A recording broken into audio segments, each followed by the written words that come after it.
Hello officers, audio video క్లారిటీగా ఉందా?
Right officers, ఈరోజు ఇండియన్ పాలిటీ విత్ నోట్స్ ఈరోజు నుంచి స్టార్ట్ చేసేద్దాం.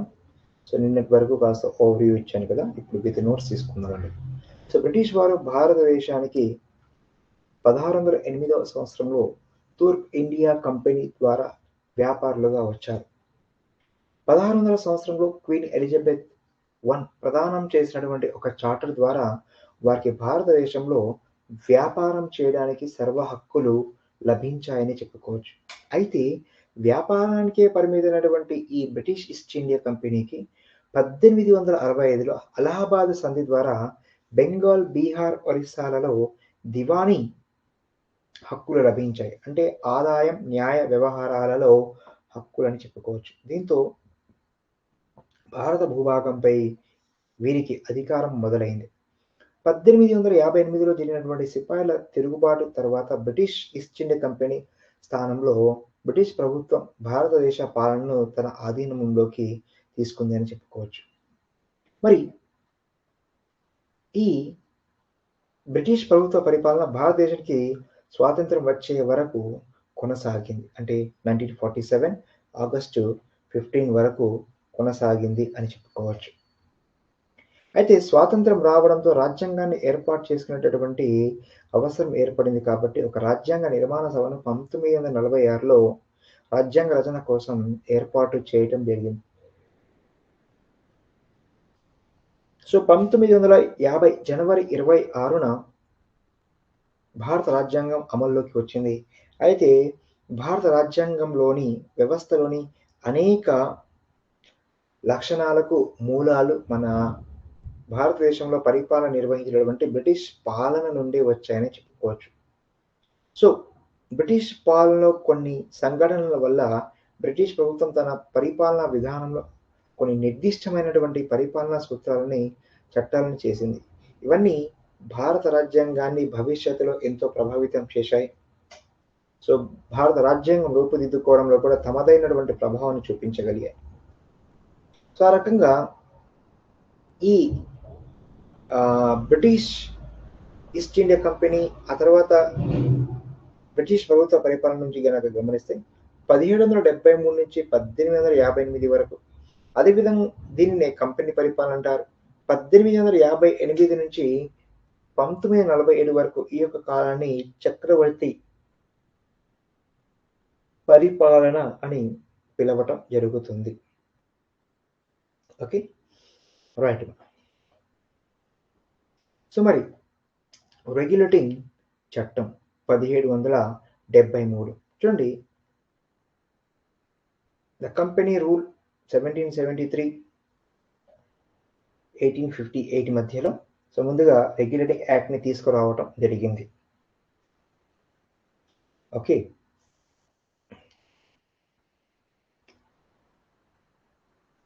సో దీనిని ఎట్టి పరిస్థితుల్లో మర్చిపోవద్దు. ఈ 1773 రెగ్యులేటింగ్ చట్టానికి రాజ్యాంగ ప్రాముఖ్యత ఉంది అని చెప్పుకోవచ్చు. ఎందుకంటే బ్రిటిష్ ఈస్ట్ ఇండియా కంపెనీ యొక్క వ్యవహారాలను క్రమబద్ధం చేసి వాటిని నియంత్రించడానికి బ్రిటిష్ ప్రభుత్వం చేపట్టినటువంటి తొలి చర్య అని చెప్పుకోవచ్చు. ఈ రకంగా ఈ చట్టం ద్వారా ఇంకొక అంశం ఏమిటంటే కంపెనీ యొక్క రాజకీయ పరిపాలన విధులను మొదటిసారిగా గుర్తించింది. ఎవరు? British government. అదేవిధంగా మూడవ అంశం ఏమిటంటే భారతదేశంలో కేంద్రీకృత పాలనకు ఇది పునాదులు వేసింది అని చెప్పుకోవచ్చు. ఓకే. సో ఇది ముఖ్యంగా గమనించాల్సినటువంటి అంశాలు. మరి ఈ చట్టం యొక్క లక్షణాలు ఏంటి? 1773 రెగ్యులేటింగ్ చట్టం. ఓకే. బెంగాల్ గవర్నర్‌ని గవర్నర్ జనరల్ ఆఫ్ బెంగాల్ అని నామకరణం చేయటం జరిగింది. ఓకేనా? ఈ గవర్నర్ జనరల్ ఆఫ్ బెంగాల్‌కి పరిపాలనలో సహాయం చేయడానికి నలుగురు సభ్యులతో ఒక కార్యనిర్వాహక మండలిని ఏర్పాటు చేయటం జరిగింది. మరి ఇందులో ఎవరెవరున్నారు ఈ కార్యనిర్వాహక మండలిలో? ఎగ్జిక్యూటివ్ కౌన్సిల్‌లో Philip Francis, Manson, క్లావెరింగ్, Barwell. Okay. Right. మరి లార్డ్ వారన్ హేస్టింగ్ మొట్టమొదటి గవర్నర్ జనరల్ ఆఫ్ బెంగాల్‌గా నియమితులు కావటం జరిగింది. అంతేకాకుండా ఈ గవర్నర్ జనరల్ ఆఫ్ బెంగాల్ పరిధిలోకి బాంబే, మద్రాస్ ప్రెసిడెన్సీల గవర్నర్‌లని కూడా తీసుకురావటం జరిగింది. అంతకంటే ముందు మద్రాస్, బొంబాయి, బెంగాల్ గవర్నర్లు ఎవరికి వారే స్వతంత్రులుగా ఉండేవారు. ఓకేనా? ఇప్పుడు బెంగాల్ గవర్నర్ జనరల్ ఆధీనంలోకి తీసుకురావటం జరిగింది. మరి అంతేకాకుండా ఈ 1773 రెగ్యులేటింగ్ చట్టం ద్వారానే 1774లో సుప్రీంకోర్టును కలకత్తాలో ఏర్పాటు చేశారు. ఒక ప్రధాన న్యాయమూర్తి, ముగ్గురు న్యాయమూర్తులు. మరి ప్రధాన న్యాయమూర్తి సర్ ఎలిజా ఎంఫే. మిగిలిన న్యాయమూర్తులు ఎవరంటే Stephen, number 2 John Hyde, number 3 Robert. మరి ఇంకొక అంశం ఏమిటంటే కంపెనీలో పనిచేసేటటువంటి ఉద్యోగులు ప్రైవేట్‌గా వ్యాపారాన్ని చేసుకోవడం, అదేవిధంగా స్థానికుల నుండి బహుమానాలని కానీ, లంచాలని కానీ తీసుకోవడం నిషేధించబడింది అని చెప్పుకోవచ్చు. ఓకే. సో మరి court of directors company of governing body భారతదేశంలో రెవెన్యూ, సివిల్ మరియు మిలిటరీ వ్యవహారాలని నివేదిక ద్వారా బ్రిటిష్ ప్రభుత్వానికి ఎప్పటికప్పుడు తెలియపరచాలి. ఈ నిబంధన ద్వారా అంటే ఈ యొక్క 1773 రెగ్యులేటింగ్ యాక్ట్ ద్వారా కంపెనీ పాలనపై బ్రిటిష్ ప్రభుత్వ నియంత్రణకి బలం చేకూరింది అని చెప్పుకోవచ్చు. ఓకే. రైట్. ఇక్కడ వరకు కొద్దిగా నోట్స్ కూడా తీసుకుందామండి.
Indian polity.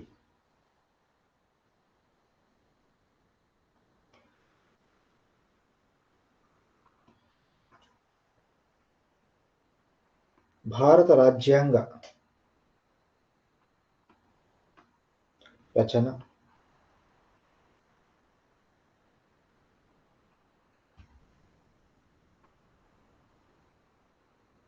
చారిత్రక నేపథ్యం.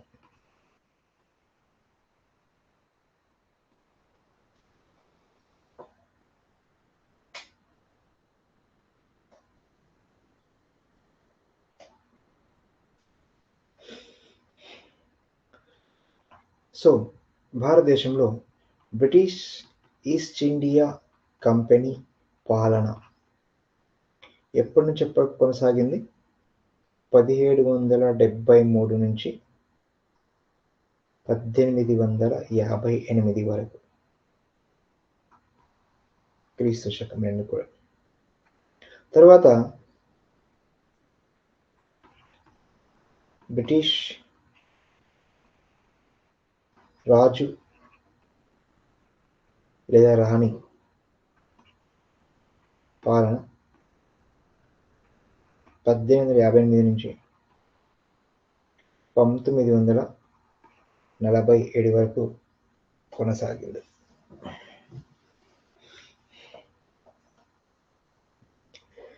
రైట్. సో ముందుగా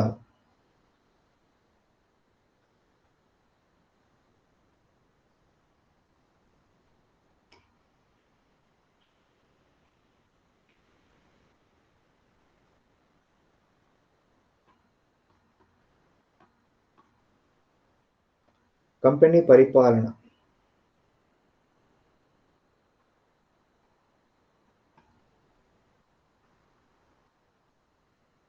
(1773) నుంచి 1858 వరకు.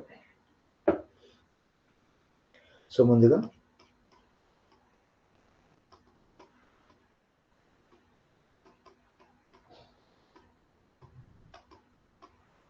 రెగ్యులేటింగ్ చట్టం 1773. ఓకే. సో ఈ చట్టానికి రాజ్యాంగ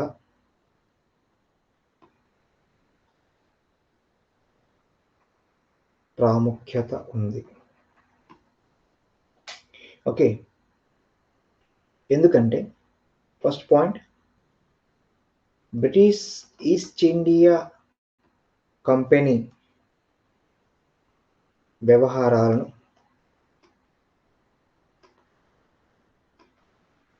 క్రమబద్ధం చేయడానికి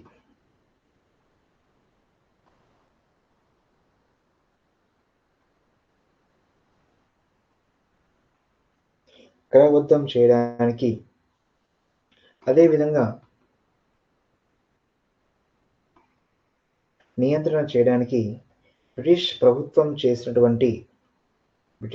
గవర్నమెంట్ చేసినటువంటి తొలి చర్య. ఓకే.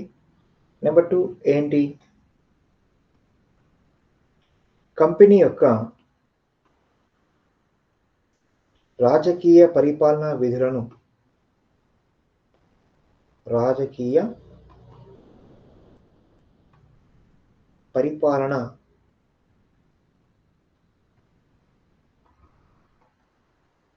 విధులను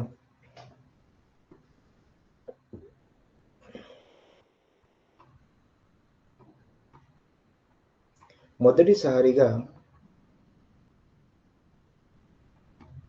గుర్తించింది. ఓకే. నెంబర్ 3 ఏంటి? భారతదేశంలో కేంద్రీకృత పాలనకు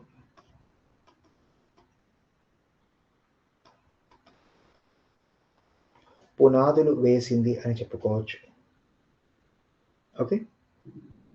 రైట్.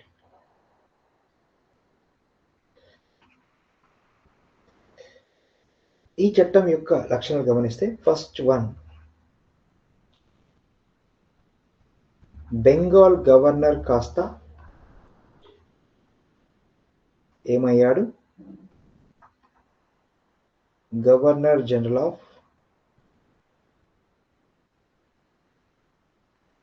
బెంగాల్ కావటం జరిగింది.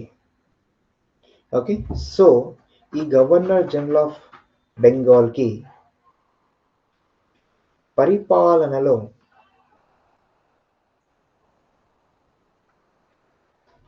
సహాయం చేయడానికి, ఓకేనా, 9 సభ్యులతో కూడినటువంటి కార్యనిర్వాహక మండలి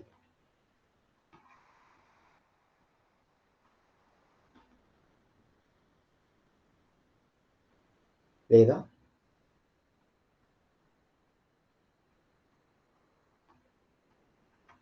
ఎగ్జిక్యూటివ్ కౌన్సిల్ని ఏర్పాటు చేయడం జరిగింది. సో ఇందులో ఎవరెవరు ఉన్నారు?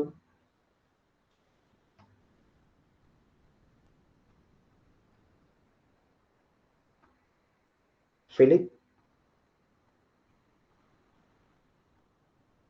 ఫ్రాన్సిస్, అదేవిధంగా మాన్సన్, నెంబర్ 3 క్లావరింగ్,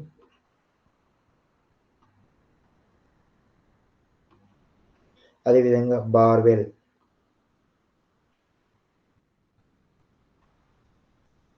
వీళ్ళు ఉన్నారు అని చెప్పుకోవచ్చు.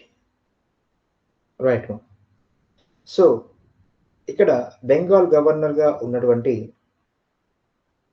లార్డ్ వారెన్ హేస్టింగ్, ఇతనే మొదటి గవర్నర్ జనరల్ ఆఫ్ బెంగాల్గా మారటం జరిగింది. ఈ గవర్నర్ జనరల్ ఆఫ్ బెంగాల్ పరిధిలోకే బొంబాయి, మద్రాస్ గవర్నర్లను తీసుకురావటం జరిగింది.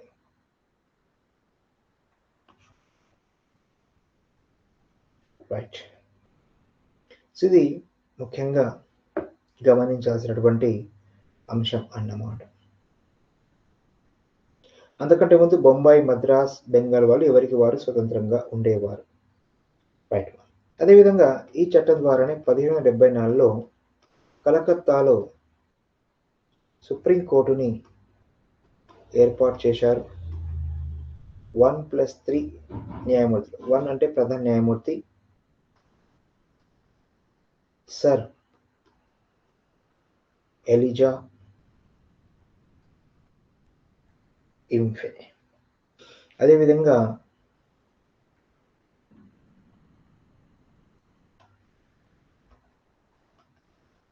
Stephen, number 3 John హైడే,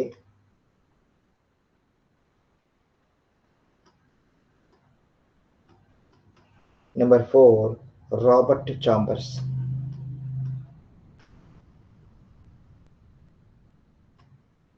right. అదేవిధంగా మరొక అంశం ఏమిటంటే కంపెనీలో పనిచేసేటటువంటి ఉద్యోగులు,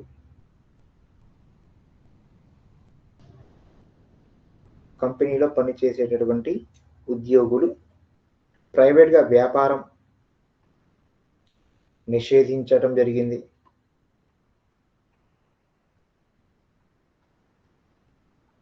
అదేవిధంగా స్థానికుల నుండి బహుమానాలు తీసుకోవడం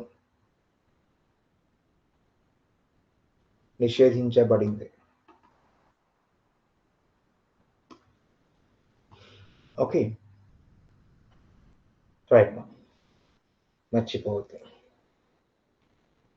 అదేవిధంగా బహుమానాలు కానీ లంచాలు కానీ తీసుకోరాదు. ఆ తర్వాత ఇంకొక అంశం ఏమిటంటే court of directors.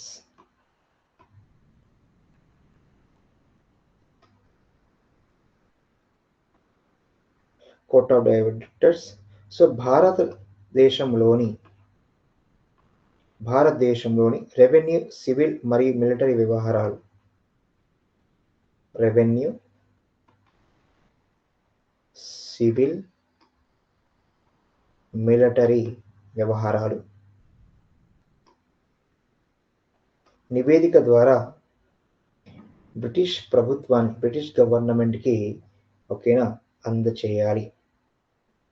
Okay. So ఈ రకంగా 1773 రెగ్యులేటింగ్ చట్టం ద్వారా ఓకేనా కంపెనీ పాలనపై బ్రిటిష్ ప్రభుత్వ నియంత్రణకి బలం చేకూరింది. బ్రిటిష్ గవర్నమెంట్ నియంత్రణకి బలం చేకూరింది అని చెప్పుకోవచ్చు. ఓకే. సో రేపు 1781 సవరణ చట్టం, తర్వాత 1784 పిట్స్ ఇండియా చట్టం, 1793 చార్టర్ చట్టం గురించి డిస్కస్ చేద్దాం. ఓకే, సో నెక్స్ట్ క్లాస్ వచ్చేసి మనకు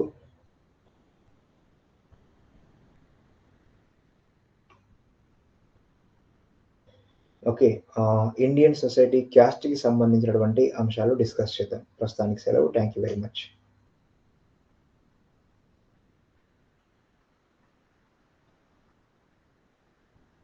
ఓకే ఆఫీసర్స్, బాయ్.